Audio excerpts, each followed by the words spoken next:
Jo Davis for Celebrity Catwalk, here with former congressional candidate Liuba Grechen-Shirly and the founder of Vote Mama. It is such an honor to be here with you. Thank you very much for having me. Both my friend and my shiro. And I really wanted you to come here because I wanted you to explain sort of from scratch your story, because it's really the most aspirational story for all women. Thank you. That means a lot, actually, I think, from you. It's the truth. I had no intention of running for Congress. I had a 1-year-old and a 3-year-old at the time. I worked in poverty alleviation and economic development and women's economic empowerment, and I figured I would run for office at some point, just not while I was nursing.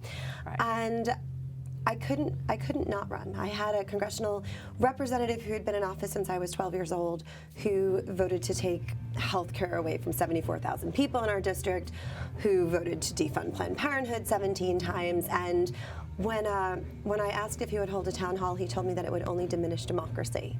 So I decided to jump in the race, and everyone said I was crazy. He'd been in office for... Can we just jump a little back? Yeah, I love the part of the story that you were a New York, Upper West Side mom, right? Yeah. And you moved to Long Island. I grew up on Long Island, and I lived here, and I moved back to Long Island after my daughter was about 1 year old, frankly, because childcare was inaccessible. I was on the wait list for a really long time. I couldn't get my daughter off the wait list. And I moved back to Long Island because I wanted to be near my mom so she could help with babysitting and I could continue working. And I got back to Long Island and got really involved locally and started an Indivisible group and started organizing rallies and protests and lobby days and really getting people involved. There really hadn't been a grassroots movement like that on the island in a while. And so we started talking to people all across the district, and when I launched this campaign, when King told me that he wouldn't hold a town hall, I ended up holding one for him. Tell the story, because this is so thrilling to me, about when you wouldn't stop calling the office and what the secretary said to you.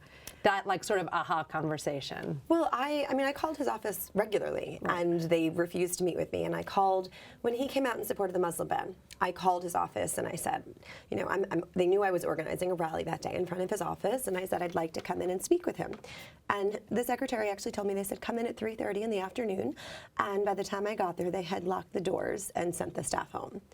And I had 400 people protest. We had reached out to organizations across the island, called everybody, said we're all going to have this rally, and we did. And we had 400 people there, and he agreed to meet with me after that. And that's when he told me that holding a town hall would diminish democracy. And I decided I was going to hold a town hall for him if he refused, and hundreds of people showed up.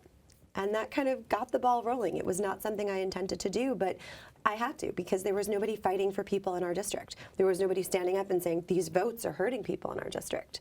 Do you think it was fear-based? People hadn't sort of found the ovaries to, you know, stand up to him? I don't think it was fear-based. I think he came off sometimes as bipartisan, and if people don't pay attention, and he likes to say he's so bipartisan all the time, that people...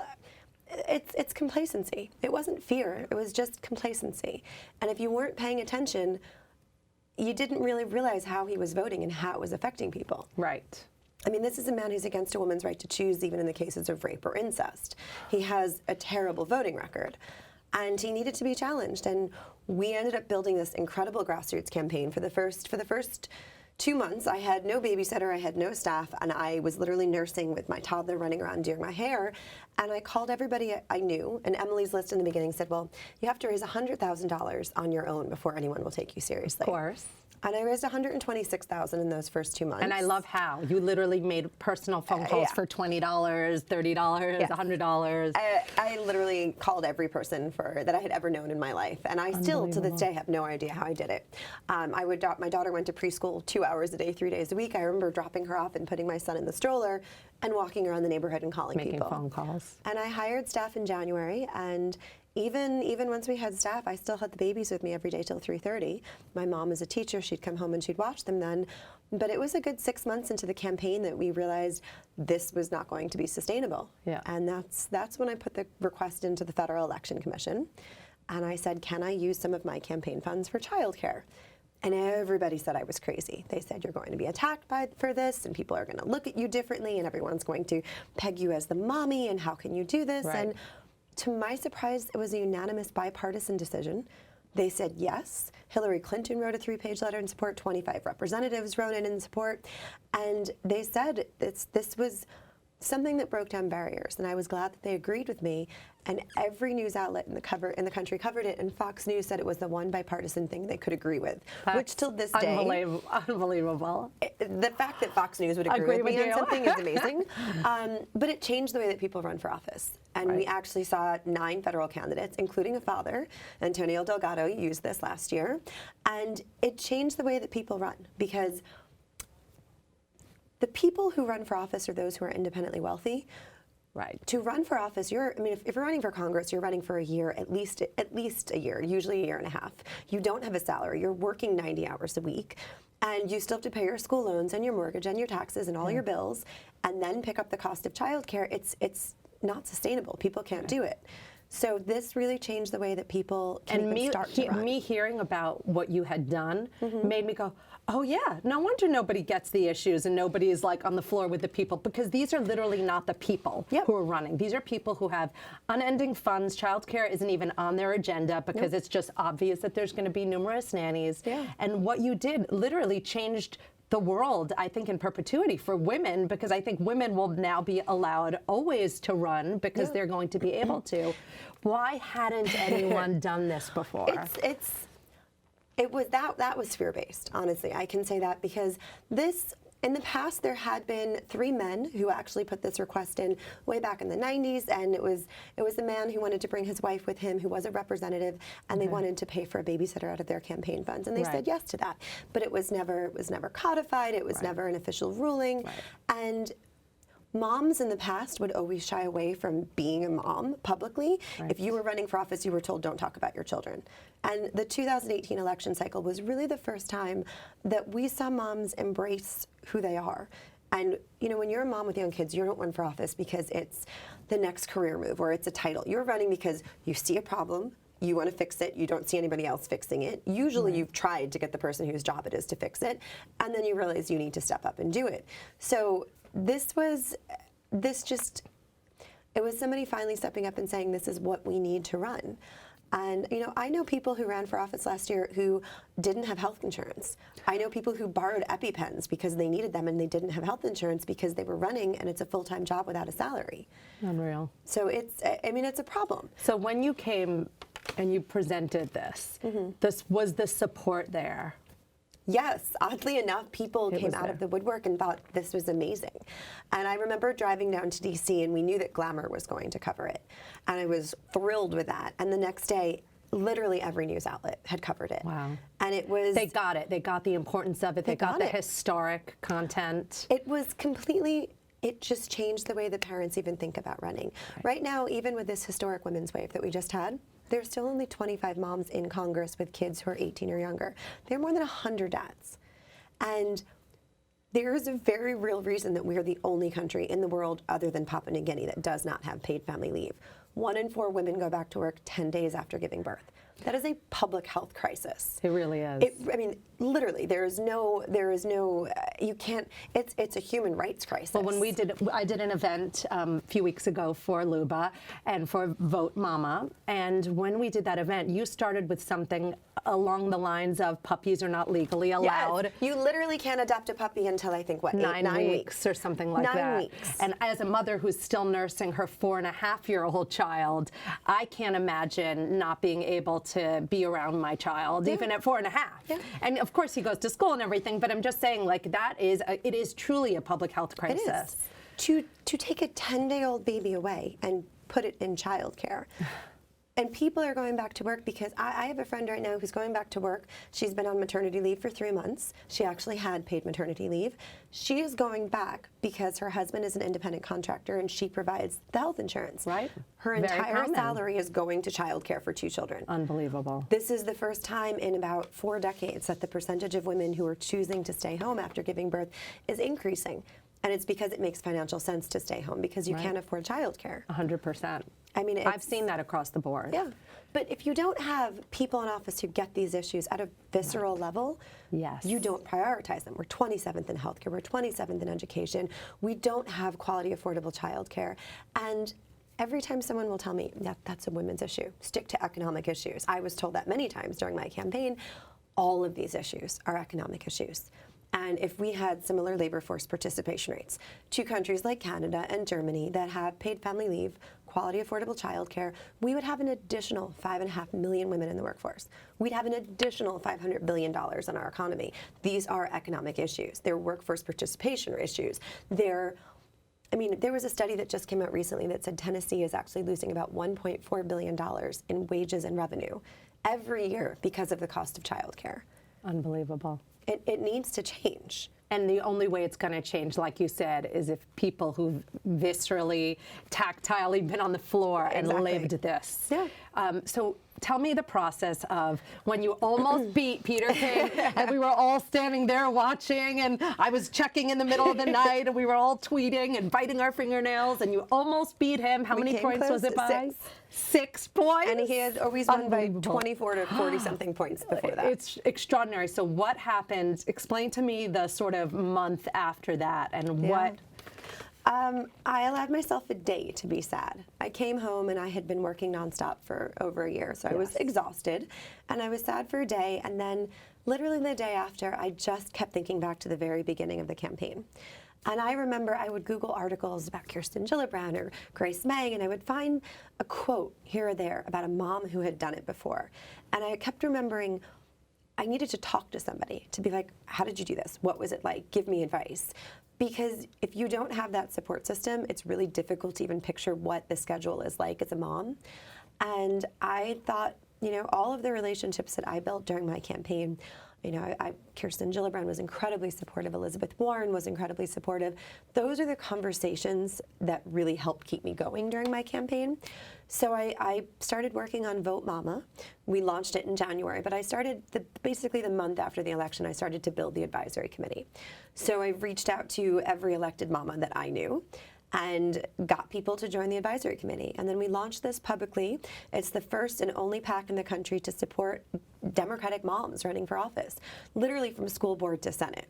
And every one of our advisory committee members, we've got Representatives Grace May, Katie Porter, Gwen Moore, Kim Schreier, Terry Sewell. We've got Lieutenant Governor Kathy Hochul. We've got state reps across the country. It's incredible to see how many people are joining. So each one of our advisory committee members is partnered with a candidate, and they're serving as a mentor. So Lauren Leader is actually a woman who's running for town council in Harrison, New York.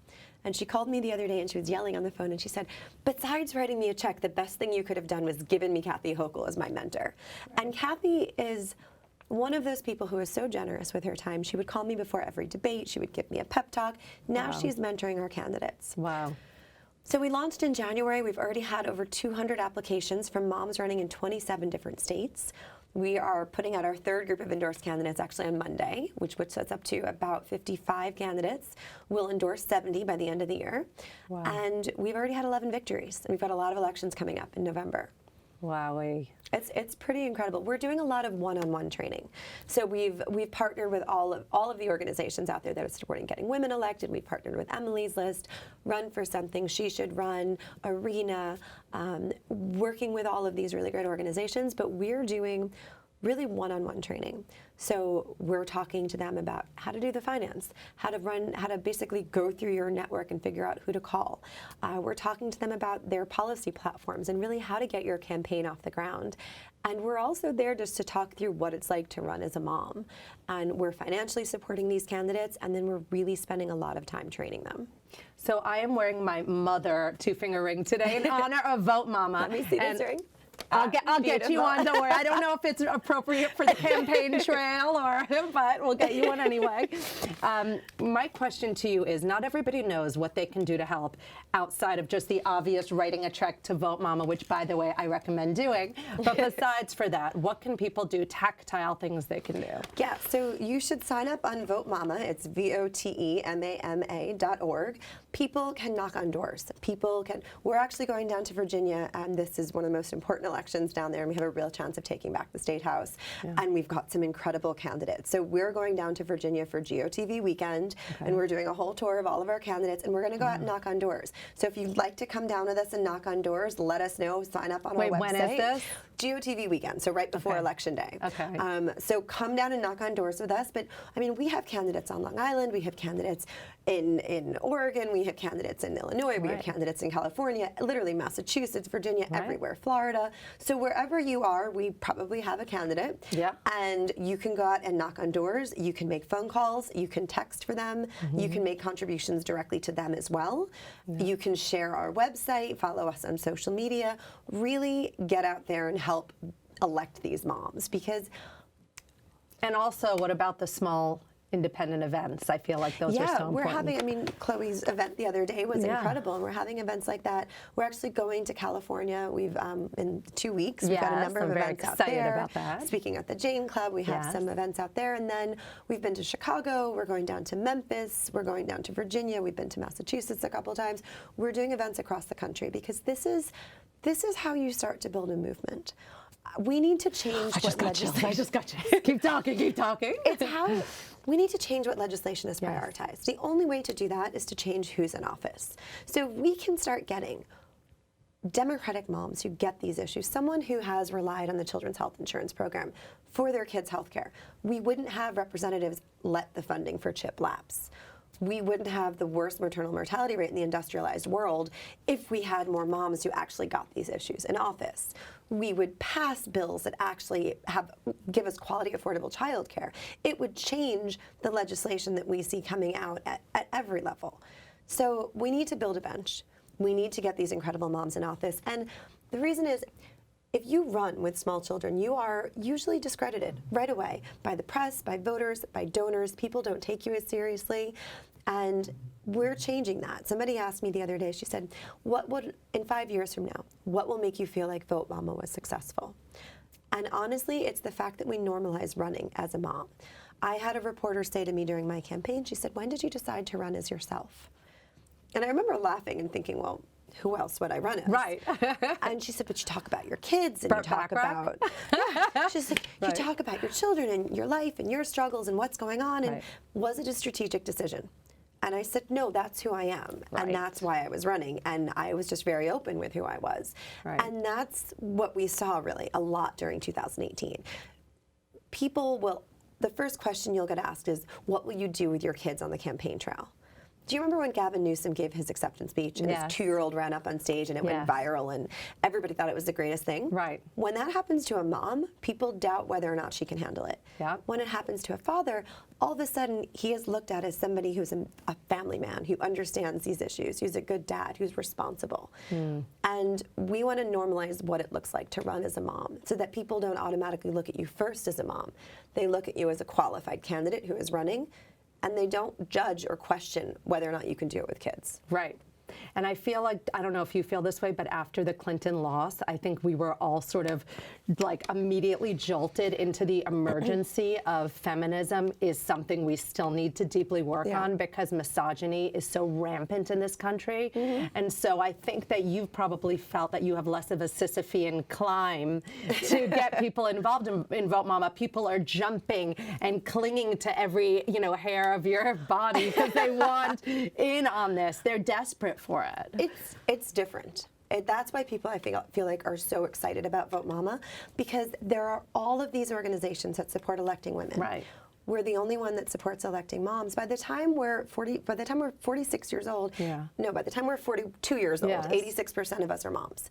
86%. So if we're not supporting moms, we're not supporting the vast majority of American women. And we want to level the playing field. There was actually a study that came out recently, 2 professors, one in California and one in South Dakota, and they looked at the legislation that Congress members who are mothers with kids who are 18 or younger pass.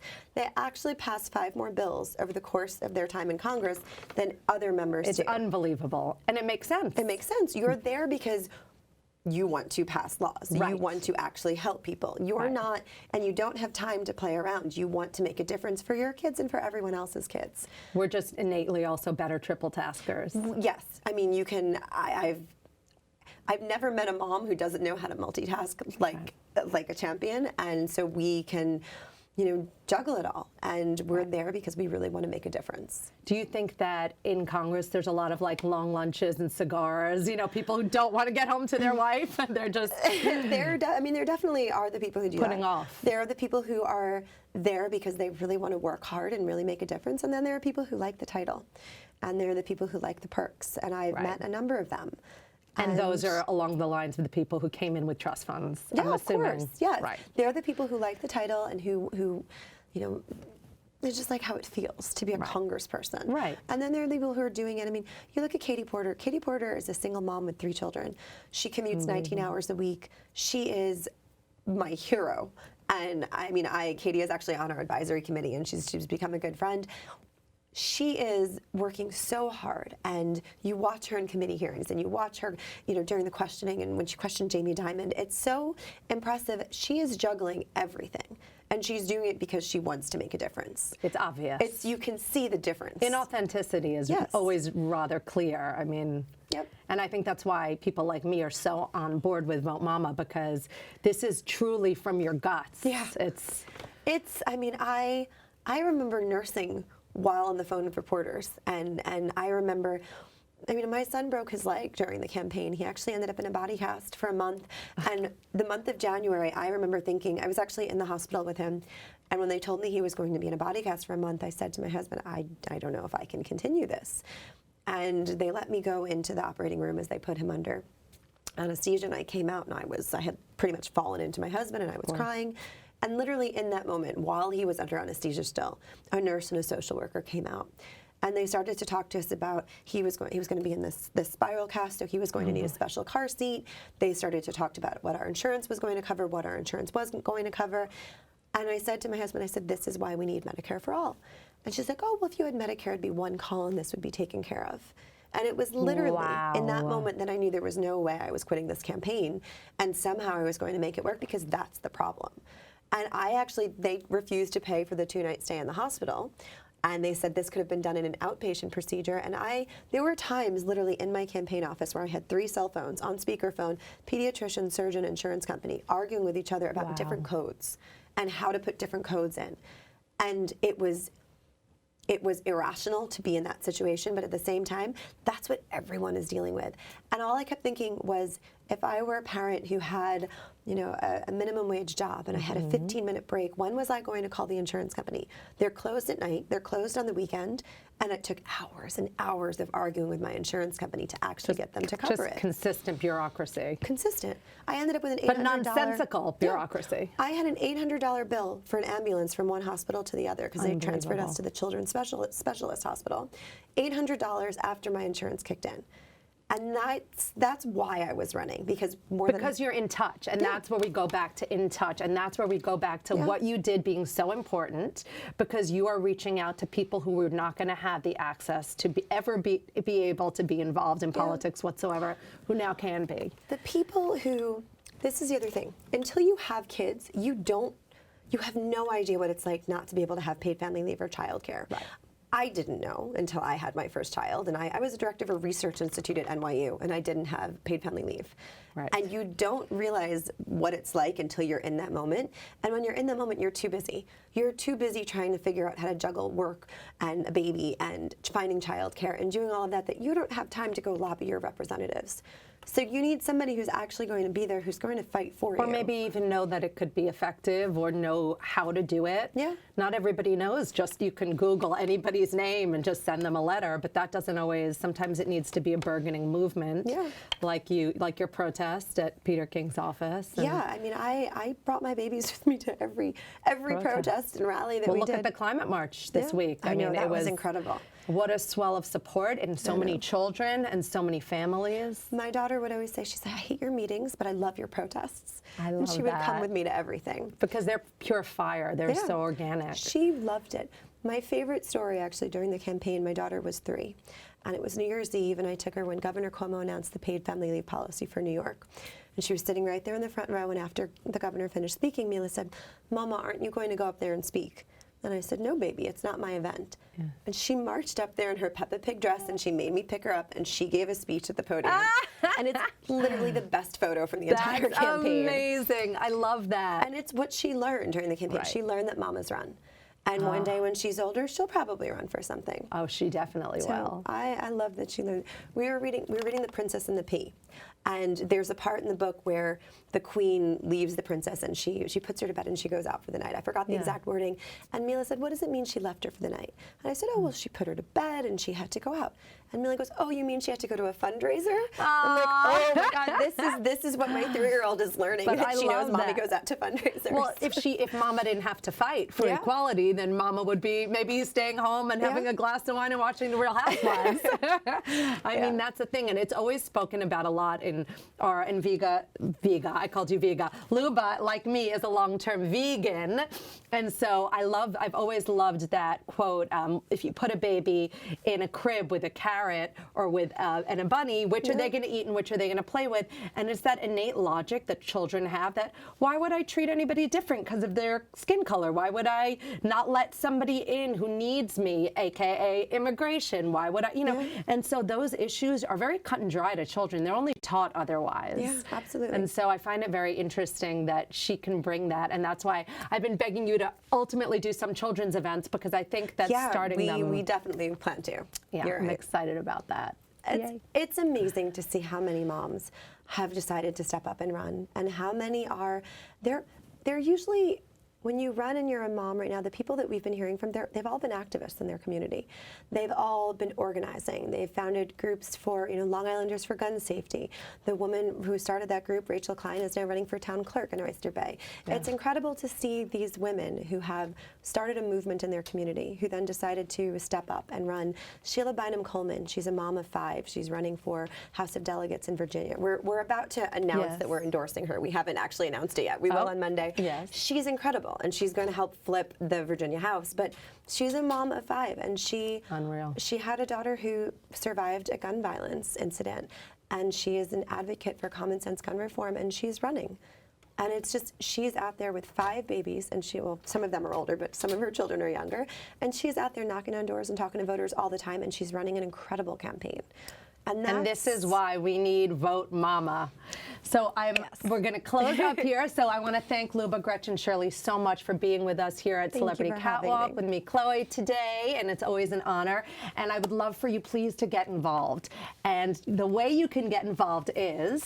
Go to votemama, votemama.org, sign up, follow along. You can find our whole list of all of our candidates. You can go and volunteer for all of them, knock on doors, and make phone calls, and let us know. Email us if you want to come down to Virginia with us. You can come along. We're going down right before for GOTV weekend, right before Election Day. Thank you. Thank you. Thank you so much.